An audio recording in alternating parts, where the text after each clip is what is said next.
Welcome to the Epidemiology and Prevention of Vaccine Preventable Diseases webinar series. I'm Andrew Kroger. I'm a medical officer in the Immunization Services Division of the National Center for Immunization and Respiratory Diseases, or NCIRD, at the CDC, and I'll be the moderator for today's session. To participate in today's program, all you will need is an internet connection. Here are our learning objectives for today's program. At the conclusion of this session, the participant will be able to describe the different forms of immunity, describe the different types of vaccines. For each vaccine-preventable disease, identify those for whom routine immunization is recommended. For each vaccine-preventable disease, describe characteristics of the vaccine used to prevent the disease, describe an emerging immunization issue, locate resources relevant to current immunization practice, and implement disease detection and prevention healthcare services, e.g. smoking cessation, weight reduction, diabetes screening, blood pressure screening, immunization services to prevent health problems and maintain health. Today is August 10th, 2016, and on the agenda is the Epidemiology and Prevention of Vaccine Preventable Diseases Pink Book, specifically the two chapters on polio and Haemophilus influenza type B, or Hib.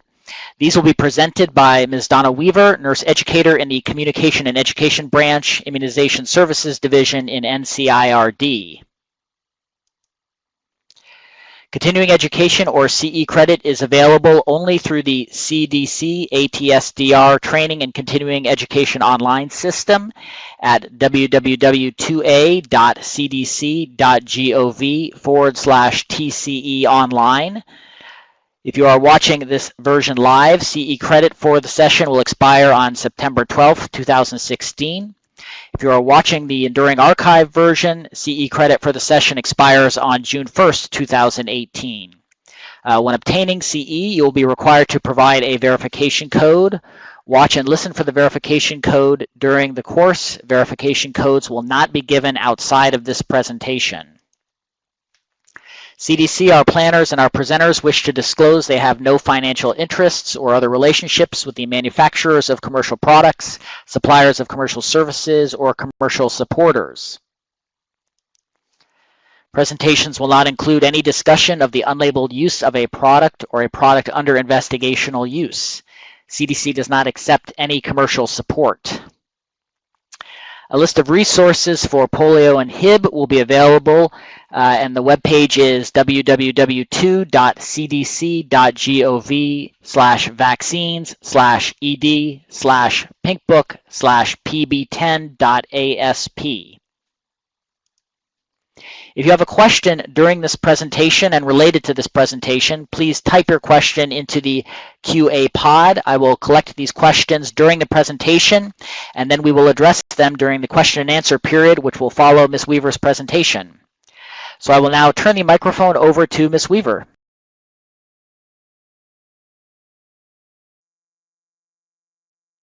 Hello, everybody. We're having some issues with sound, so I'm going to proceed with this presentation.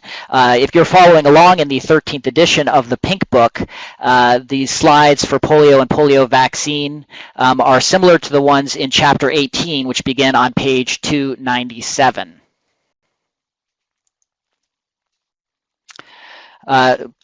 Poliomyelitis disease. Records from antiquity mention crippling diseases that are consistent with poliomyelitis. The first outbreaks in Europe were reported in the early 19th century, and outbreaks were first reported in the United States in 1843. Then for the next 100 years, polio epidemics were reported from developed countries in the Northern Hemisphere each summer and fall.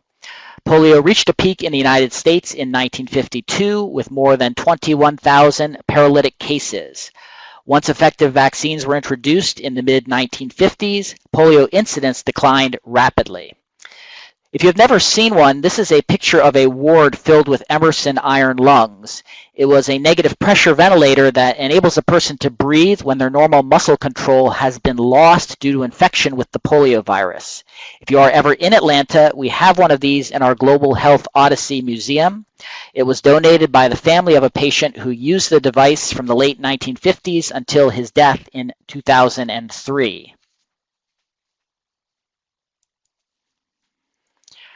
Poliomyelitis is a disease that few healthcare providers in the United States have or will ever see, since wild-type poliovirus transmission was interrupted in the United States almost 40 years ago. Poliomyelitis is caused by an enterovirus. There are 3 distinct serotypes of poliovirus, 1, 2, and 3. There's minimal heterotypic immunity between serotypes, which means that immunity to one serotype does not protect you very much from the other serotypes. That is why there are 3 viruses in the vaccine. The virus initially enters through the mouth and then replicates or multiplies in the pharynx and GI tract. The virus is usually present in the throat and in the stool before the onset of symptoms and continues to be excreted in the stool for several weeks. The virus invades local lymphoid tissue, enters the bloodstream, and then may infect cells of the central nervous system. When the virus replicates in motor neurons or nerve cells of the anterior horn and brainstem, it destroys cells and causes the typical symptoms of polio.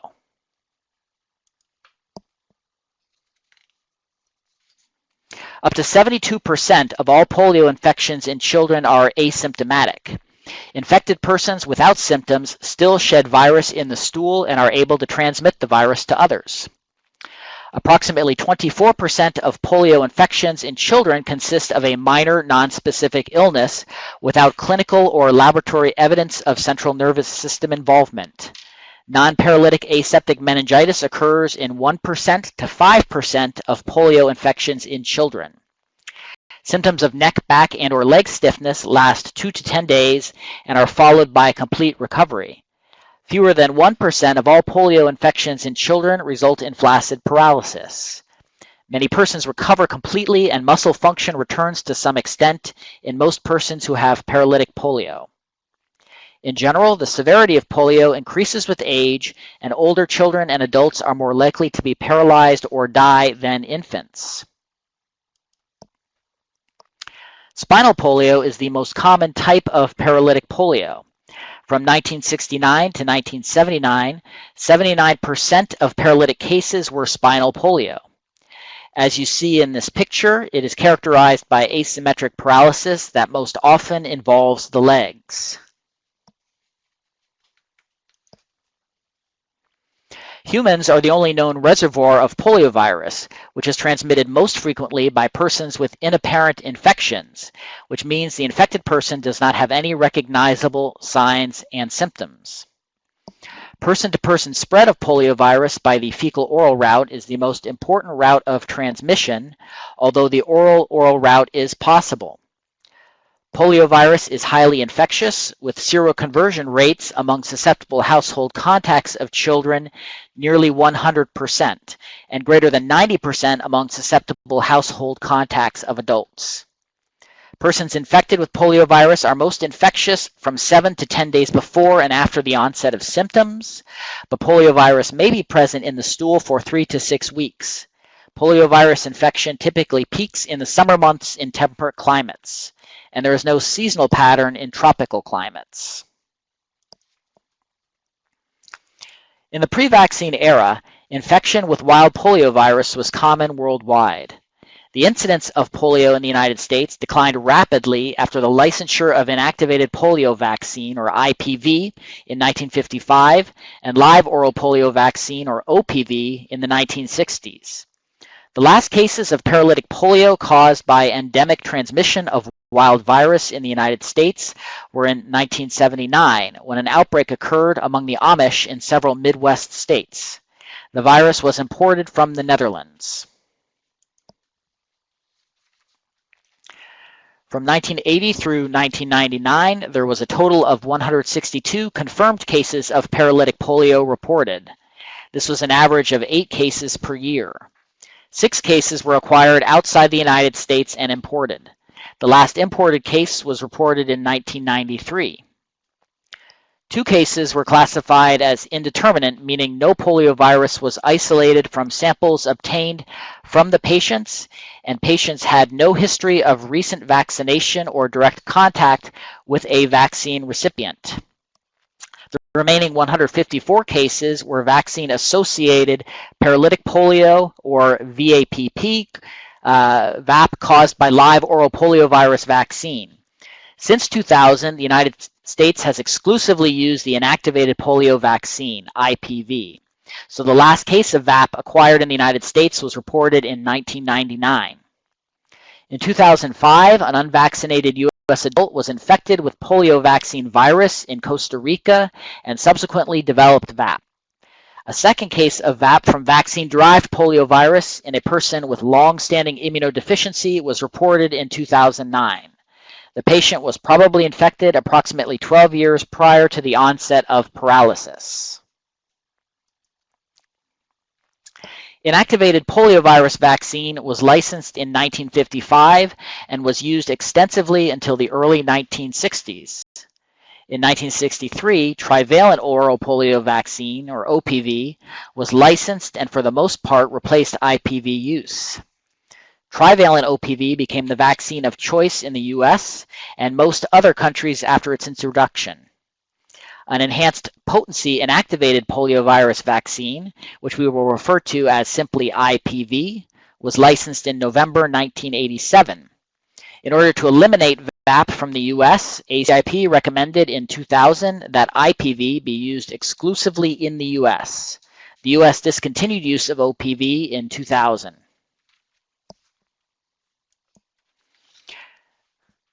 IPV is highly effective in producing immunity to the 3 types of poliovirus it contains. Like many other inactivated vaccines, most recipients do not become immune after a single dose, but 90% of recipients are immune to all 3 poliovirus types after 2 doses, and at least 99% are immune after 3 doses. The duration of immunity with IPV is not known, although it probably provides lifelong immunity after a complete series.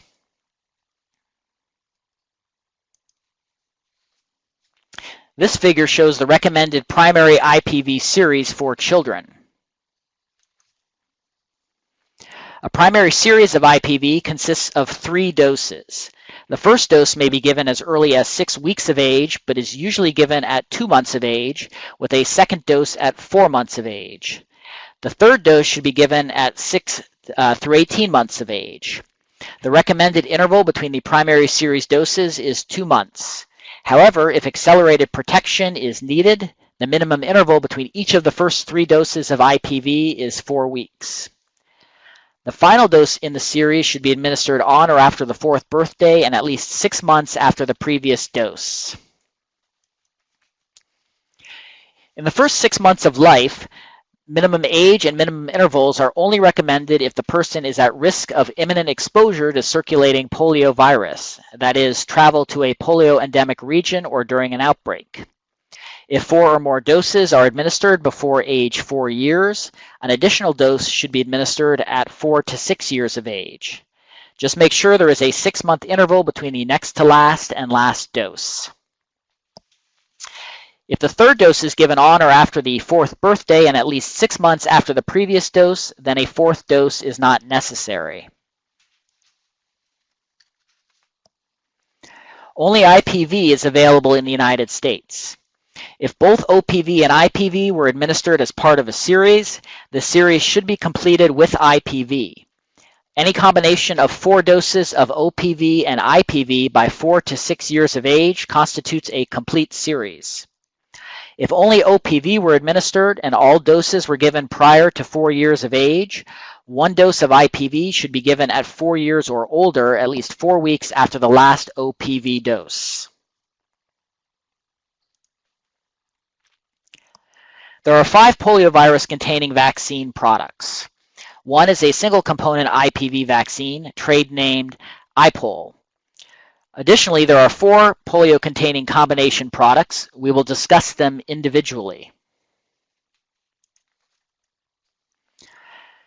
Penticell is produced by Sanofi Pasteur and contains DTaP, Hib, and IPV. It is approved for the first 4 doses of the component vaccines among children 6 weeks through 4 years of age. Penticell is not approved for children 5 years or older. This vaccine must be reconstituted prior to administration. The DTaP-IPV diluent must be mixed with the lyophilized Hib component to create DTaP-IPV Hib. Sanofi Pasteur is experiencing a manufacturing delay with Penticell that has resulted in constrained supplies that will extend into the second half of 2016. However, Sanofi Pasteur has sufficient supplies of the relevant single antigen vaccines to include IPOL. NCIRD has developed a clinical guidance resource for vaccinating children during the Penticell manufacturing delay. There is a link to this resource on the bottom of this slide. Pediarix is produced by GlaxoSmithKline and contains DTaP, hepatitis B, and IPV vaccines. It is approved for the first 3 doses of the IPV series among children 6 weeks through 6 years of age. There are 2 DTaP-IPV combination vaccines, Kinrix and Quadricel. Kinrix is approved only for the 5th dose of DTaP and the 4th dose of IPV among children 4 through 6 years of age. Quadricel is approved only for the 4th or 5th dose of DTaP and the 4th dose of IPV among children 4 through 6 years of age. And neither Kinrix nor Quadricel should be used to reconstitute the Hib component of Penticell vaccine. Routine vaccination of U.S. residents 18 years of age and older is not necessary or recommended because most are already immune and have a very small risk of exposure to wild poliovirus in the United States. Some adults, however, are at increased risk of infection with poliovirus. These include travelers to areas where poliomyelitis is endemic or epidemic and laboratory workers handling specimens that may contain polioviruses.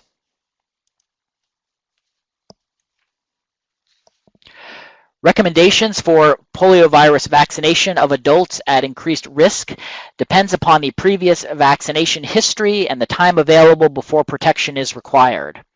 For unvaccinated adults, including adults without a written record of prior polio vaccination at increased risk of exposure to poliomyelitis, primary immunization with IPV is recommended.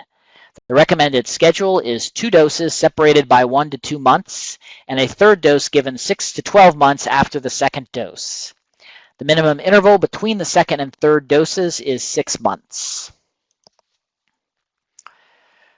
Adults who have previously completed a primary series of 3 or more doses and who are at increased risk of exposure to poliomyelitis should receive 1 dose of IPV. The need for further supplementary doses has not been established. Only 1 supplemental dose of polio vaccine is recommended for adults who have received a complete series.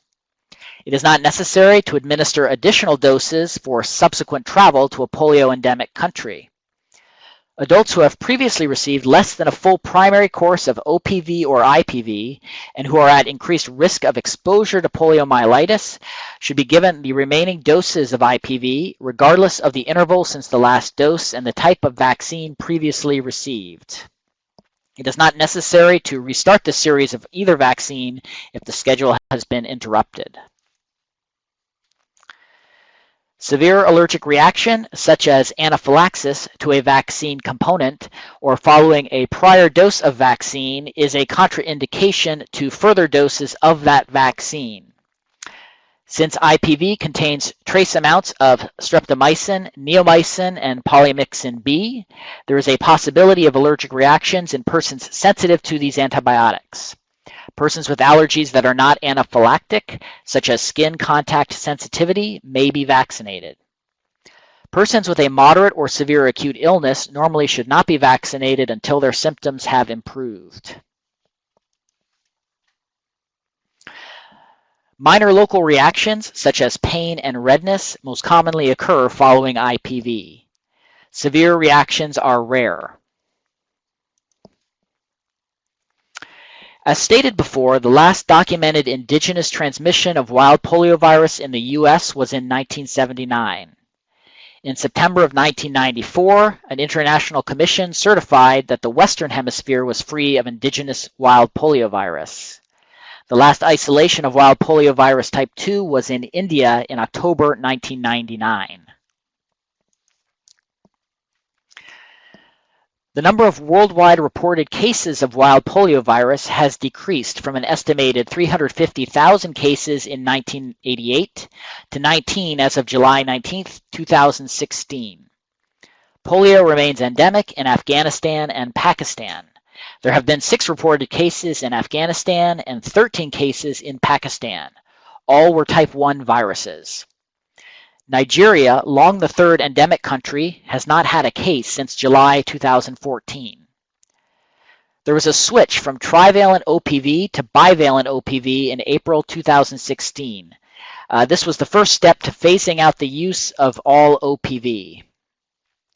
The Polio Eradication and Endgame Strategic Plan for 2013 through 2018 calls for a transition in the vaccines used to eradicate polio and requires the removal of all oral polio vaccines, OPVs, in the long term.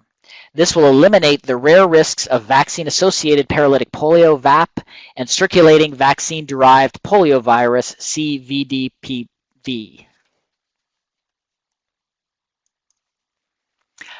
So now we will discuss Haemophilus influenzae. Content regarding this topic is covered in Chapter 8, which begins on page 119. Haemophilus influenzae causes severe bacterial infections, particularly among infants. It is a gram-negative bacteria. The encapsulated typable strains have a polysaccharide capsule that is responsible for virulence and immunity. There are 6 different serotypes, and they are labeled types A through F. There are currently no vaccines to prevent disease caused by non-B typable or non-typable strains. However, in the pre-vaccine era, type B organisms accounted for 95% of all strains that caused invasive disease. Before the introduction of effective vaccines, Haemophilus influenzae type B, or Hib, was the leading cause of bacterial meningitis and other invasive bacterial disease among children younger than 5 years of age. Approximately 1 in 200 children in this age group developed invasive Hib disease. Nearly all Hib infections occurred among children younger than 5 years of age, and approximately 2/3 of all cases occurred among children younger than 18 months of age. Invasive disease caused by Hib can affect many organ systems. The most common types of invasive disease are meningitis, epiglottitis, pneumonia, arthritis, and cellulitis. Meningitis is the most common clinical manifestation of invasive Hib disease, accounting for 50 to 65% of cases in the pre-vaccine era. And 15 to 30% of survivors are left with hearing impairment or other neurologic problems. The case fatality rate is 3 to 6%, even with appropriate antimicrobial therapy.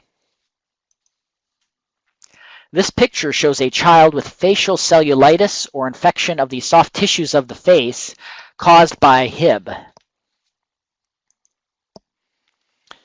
Humans are the only known reservoir. Carriers are asymptomatic. Hib does not survive in the environment on inanimate surfaces. The primary mode of Hib transmission is presumably by respiratory droplet spread. Several studies in the pre-vaccine era described a bimodal seasonal pattern in the U.S. with one peak during September through December and a second peak during March through May. The contagious potential of invasive Hib disease is considered to be limited. However, certain circumstances, particularly close contact with an infected person, for example, through the household, child care, or institutional setting, can lead to outbreaks or direct secondary transmission of the disease. In the early 1980s, it was estimated that about 20,000 cases occurred annually in the U.S., primarily among children younger than 5 years of age. The incidence of invasive Hib disease began to decline dramatically in the late 1980s after licensure of conjugate Hib vaccines and has declined by more than 99% compared with the pre-vaccine era. The epidemiology of invasive Haemophilus influenzae disease has changed in the United States in the post-Hib vaccine era. Non-typable Haemophilus influenzae now causes the majority of invasive disease in children younger than 5 years of age.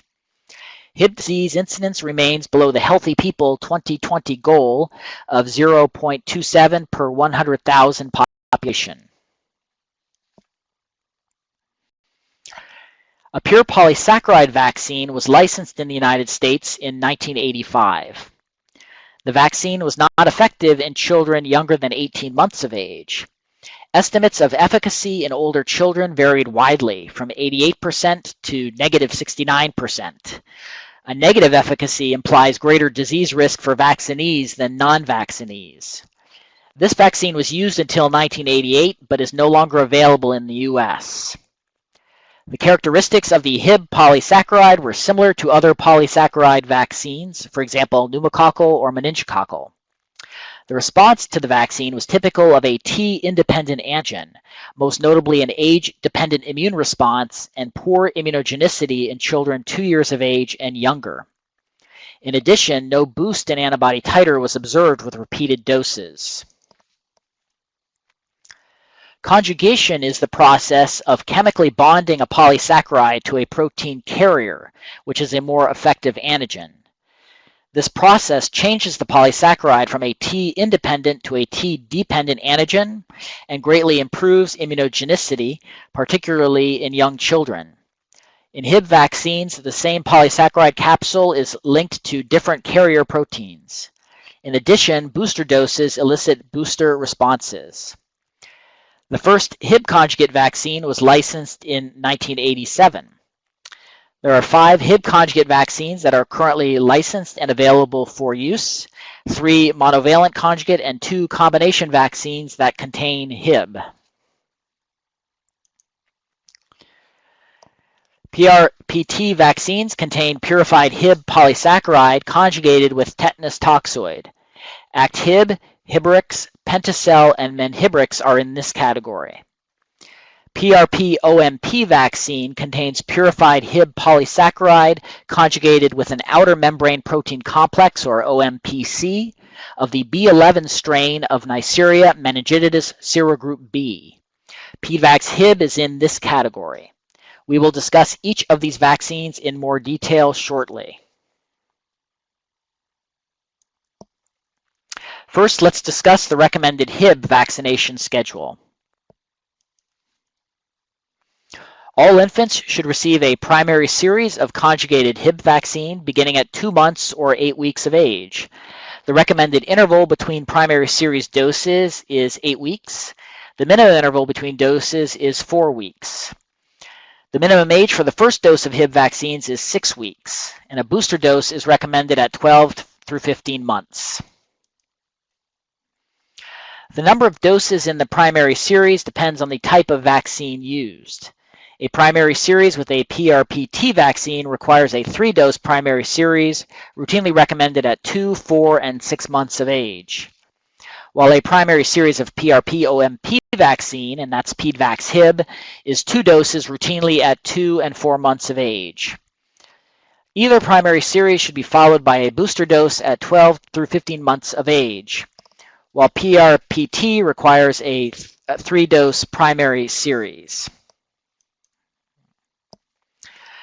Unvaccinated children 7 months of age and older may not require a full series of 3 or 4 doses. The number of doses a child needs to complete the series depends on the child's current age. There is a detailed schedule for unvaccinated children on page 128 of the Pink Book. You can also refer to the 2016 catch-up schedule for further details. And there are 2 job aids for Hib catch-up on our website. We have included links to these resources on the resource page for this program. In general, Hib vaccination of persons older than 59 months of age is not recommended.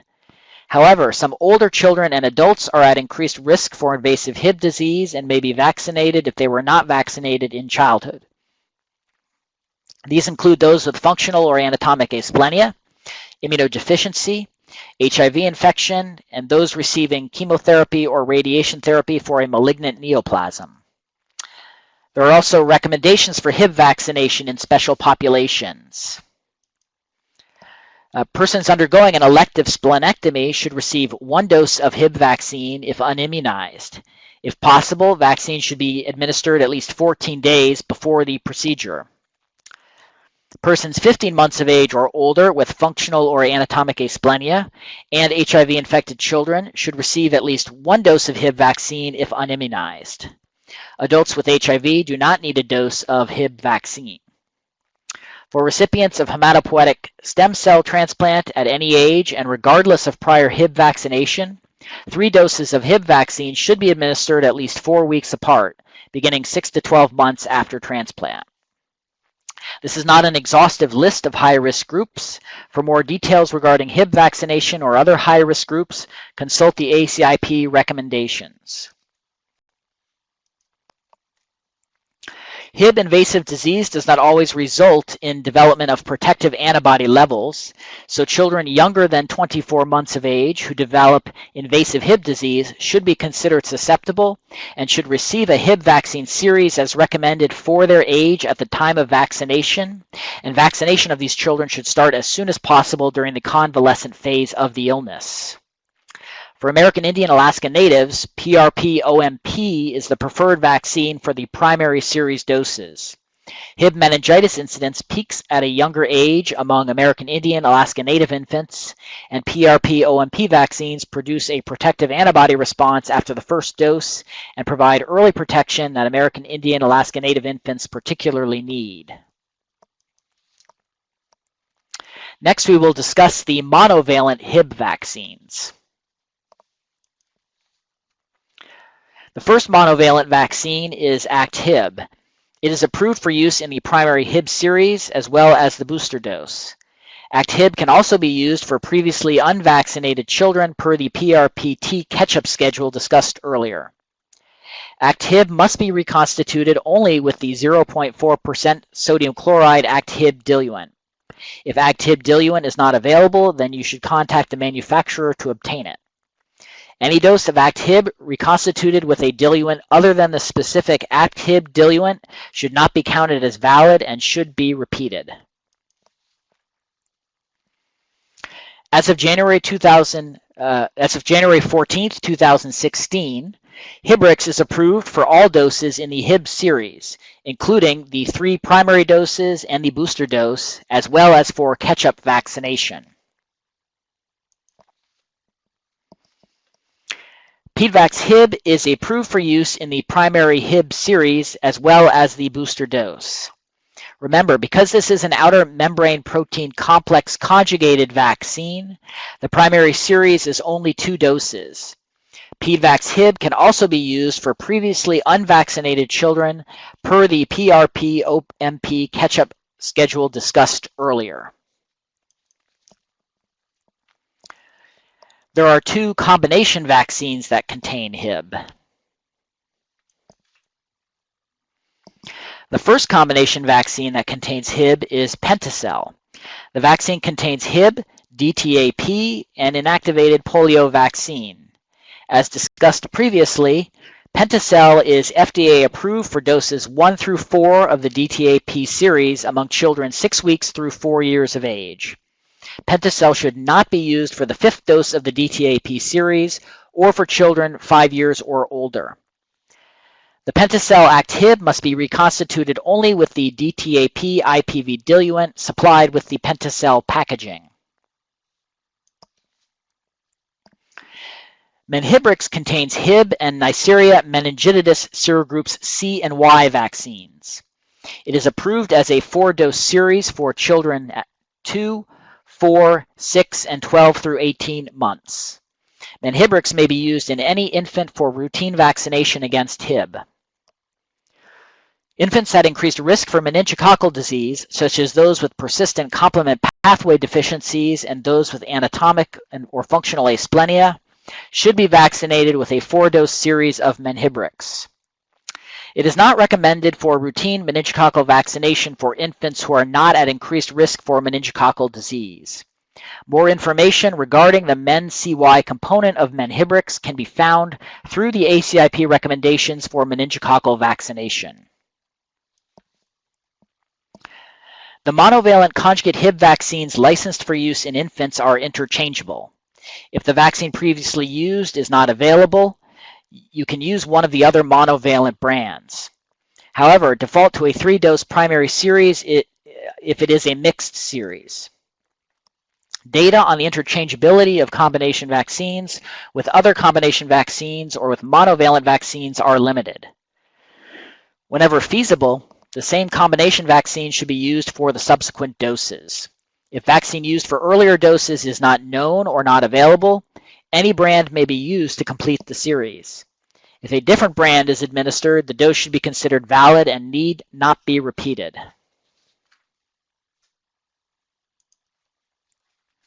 You may have noticed that we did not discuss the use of Comvax. Comvax was a combination hepatitis B Hib vaccine. Comvax has been removed from existing contracts and pricing programs. It is also now listed on the FDA website as discontinued. Any unexpired vaccine that a provider may have in stock can still be administered if indicated through August 19, 2016.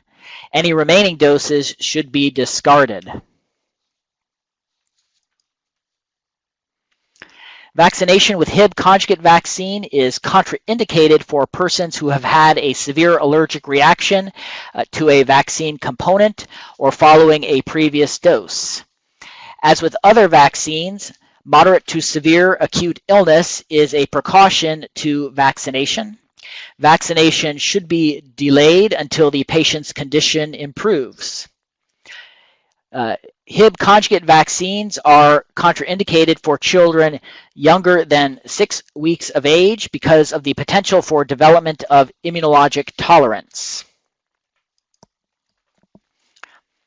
The most common adverse reactions following Hib vaccine include local reactions such as swelling, redness, or pain. These reactions have been reported in 5 through 30% of recipients. Systemic reactions such as fever and irritability are infrequent, and serious adverse reactions are rare.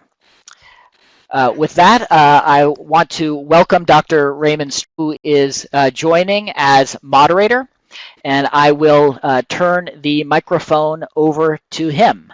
Ray? Thank you, Dr. Kroger. This is Dr. Ray Strickus, and I'm glad to join you and assist in the program, given our prior technical difficulties, and I thank Dr. Kroger for doing the presentation with short notice. Let me give you continuing education information for those of you who need that information to complete your education requirements. The course code for today's program is capital WC 2645-081016. Those last 6 digits are today's date. Again, the course code is WC 2645-081016. The verification code is HIB or HIB-912. Again, the verification code is HIB-912. The continuing education credit for today's program expires September 12th of 2016, and more instructions are available in the resource pod. So let's go. The CE information will stay up there on the screen for you, and you have it in the pod for CE information. Let's go to some of the questions we've received today and others of interest. Question is, we've got an adult who was diagnosed with polio as a child and has residual effects of the polio infection. This adult will be traveling overseas. The CDC travel website recommends a dose of polio vaccine. Should this person be vaccinated with polio vaccine even though he had polio in the past as a child? Wonderful question. So immunity to one of the serotypes of polio does not produce significant immunity to the other serotypes. to the other serotypes, excuse me. A history of having recovered from polio disease should not be considered evidence of immunity to polio, and it would be appropriate to vaccinate the adult if he will be traveling to an area for which polio vaccination is recommended. Okay, thank you. So we've got an adolescent whose vaccination data indicate he or she received 3 doses of IPV, and the last dose was given at less than 6 months. Although it was after 4 years of age, it was less than 6 months after the previous dose. Can that series be counted? So the general answer to this question is going to be no. This is a policy that was published on August 7th, 2009. So we're not recommending a full recall of everyone who may have received that dose, that final dose before that date. Actually, I think this question may have been a 3-dose series for adolescents, so maybe it was even given since then.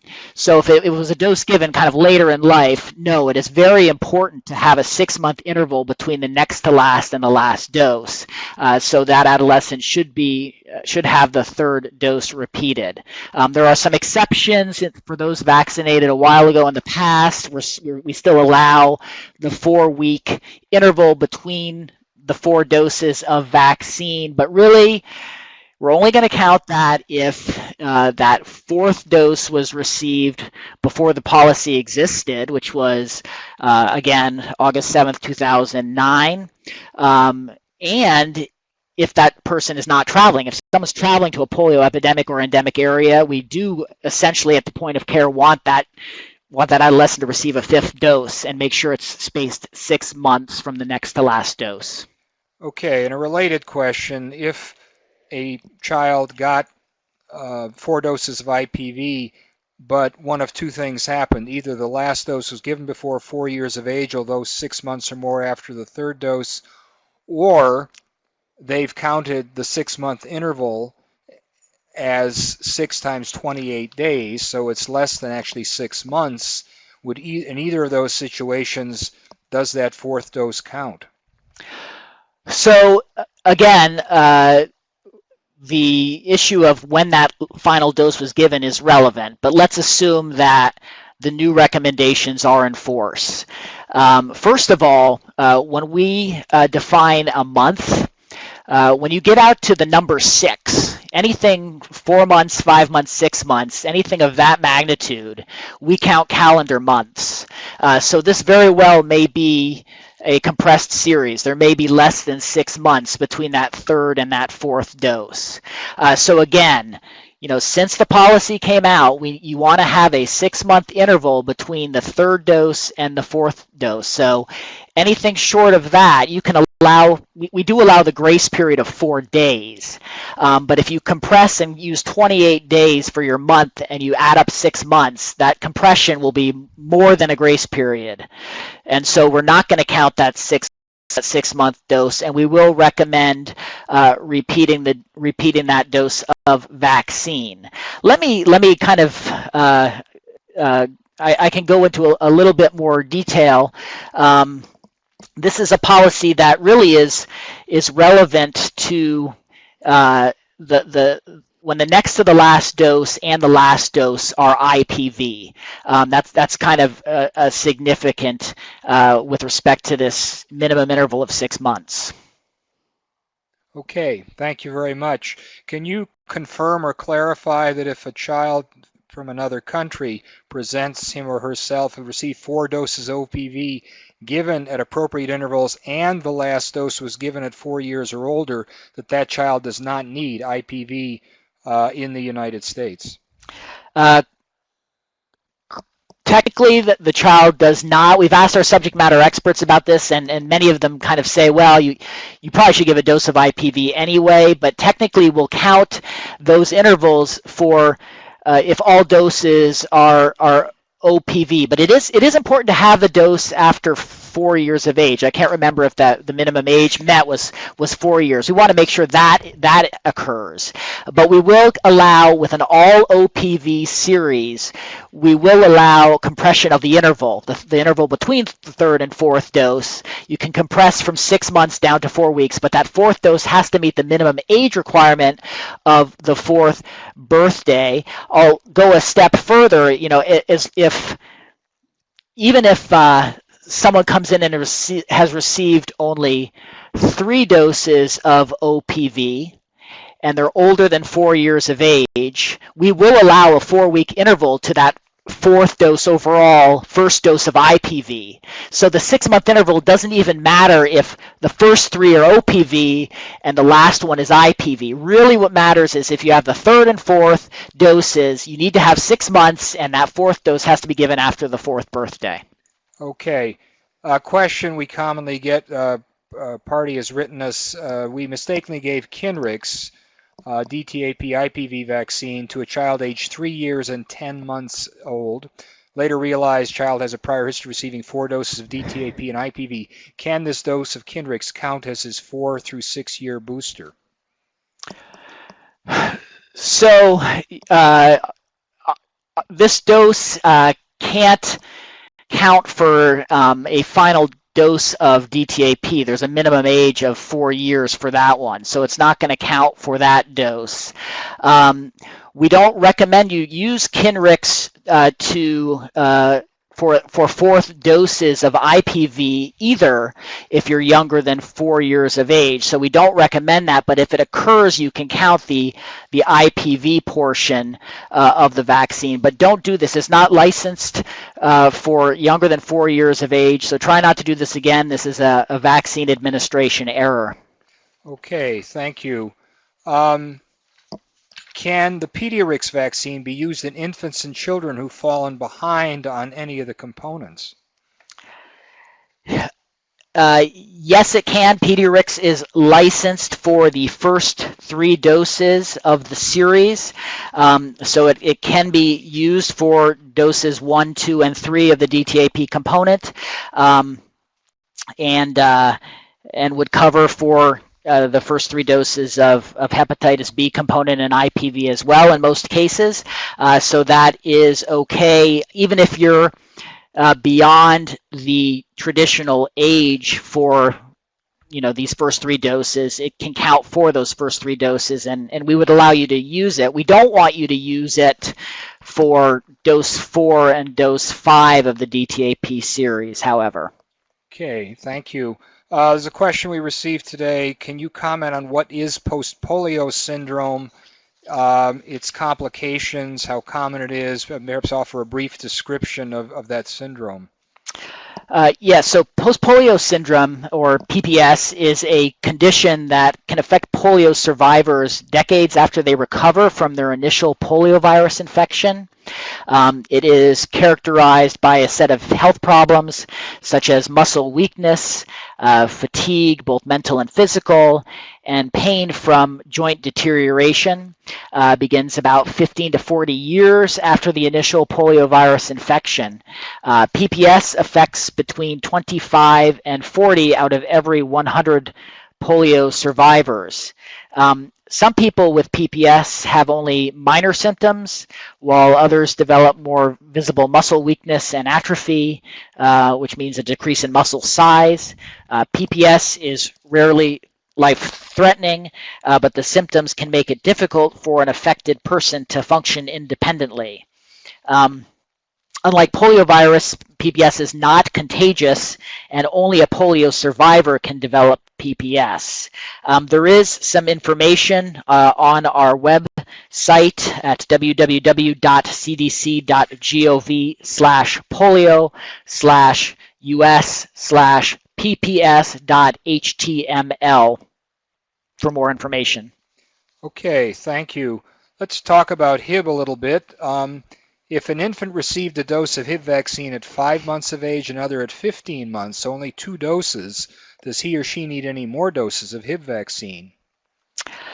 So if the infant is healthy and receives a dose at or after 15 months of age. We've had a long-standing recommendation that you have that one dose after 15 months of age, regardless of previous vaccination. The infant is considered series complete, so further doses are not needed. If a child has a high-risk condition, for instance, infants between 12 through 59 months of age with functional or anatomic asplenia may need 2 doses of Hib vaccine if they are considered unvaccinated, and one of the categories of unvaccinated is only 1 dose before 12 months of age. So you could see how, an high-risk infant that may have a schedule of a dose at 5 months and a dose at 15 months might be recommended for that second dose of Hib, but it's because they're high risk. But generally for healthy infants, if you have a dose after 15 months of age, you're covered for the series. Okay, we had a question. I think you covered this in the presentation, but there's a request to clarify. They have an office setting. They use only PRP-OMP vaccine for Hib prevention. Child appears who reportedly, no records, had at least 1 dose of another Hib vaccine. They don't know what it was. How should they proceed? Should they proceed and assume that dose is valid and give 1 dose of PROMP vaccine and then a dose at 12 months or older, or should they give a full series? So if this is still an infant, I believe, so if they have a mixed series, and mixed would include 1 PRP-OMP and 1 unknown, because you don't know whether that unknown is PRP or PRPT, so it's mixed, then you need 3 doses of a primary series before 12 months of age. So another dose would be recommended prior to the first birthday, with a booster recommended after the first birthday. So the child would, in that case, get a total of a 4-dose series. Total of 4-dose series. And one can't just assume. This is presuming that you're kind of certain that Hib vaccine was given at all, because we've always talked about if it's not documented, it wasn't given. So, but if you kind of know that Hib was given, you're just not sure which brand, then we're counting those 2. You need to have a 3rd and then a 4th after the first birthday. Okay, healthcare personnel question. Healthcare person is taking care of a child with documented Hib disease. That healthcare person has no record of or no knowledge of whether he or she has ever received Hib vaccine at any time. Is that a problem? Should that adult receive Hib vaccine or antibiotic prophylaxis? So I believe that most of our post-exposure prophylaxis recommendations are geared towards adults living in households with young children that, or the children themselves, but if the adult lives in or is in contact with younger children, they are recommended for post-exposure prophylaxis. And I think we can, I'll refer this question out. Either you can send a follow-up to NIP info, or I will say that our surveillance manual on our webpage has detailed information about who is explicitly recommended for post-exposure prophylaxis upon exposure, but I believe it revolves around, as far as adults are concerned, adults that are in close contact with children younger than 24 months of age on a regular basis. And that might include all pediatric healthcare providers. I'm not exactly 100% sure about that, but I'll refer to NIP info and I can get back to you on that. Okay, thank you. Clarifications requested about when one uses a 28-day interval as a month versus calendar months. You covered this in part, but I guess further clarification is requested. Yeah, our convention is our cutoff is like between 3 and 4. So if it's, we basically gear our general recommendations on intervals based on our subject matter experts and how they ascertain truly what intervals should be. So it comes from the subject matter experts first in their ACIP work group, but if they don't explicitly state otherwise, 3 months 2 months, 1 month, 3 month or less, in other words, you can use 28 days to convert from months to days.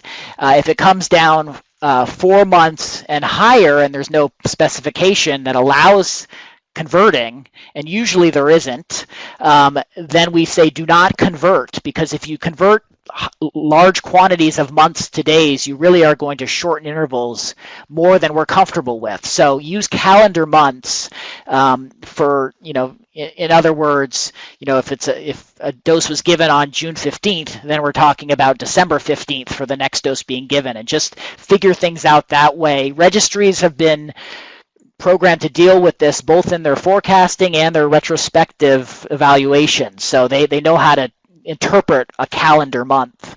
Okay, 2 more questions and we'll wrap up the program. Question about ACT-HIB. The participant writes to us that she noted the expiration dates vary between the box in which the vial comes in and what's on the vial. They are not the same. Which expiration date should one use? So, yeah, this is a phenomenon that we have seen more often than we like, and we realize that, first of all, you're doing the right thing if you are storing the vaccine in your box. So it's a good thing, that because that's what we recommend for good storage and handling practices. We know that's not always the case, but so you have 2 different information points for your dose of vaccine. We recommend that you usually, it's interesting because with Hib, I think the numbers are usually the same. We've seen some variation with the diluent expiration date for some of our vaccines, but if the 2 numbers are different, first of all, you can always contact the manufacturer to find out what's going on. And 2, I would use the expiration date, I guess, on the vial. I'm going to refer this one out to NIP. I want to get a correct answer to this one because I'm not familiar with different expiration dates on the Hib products.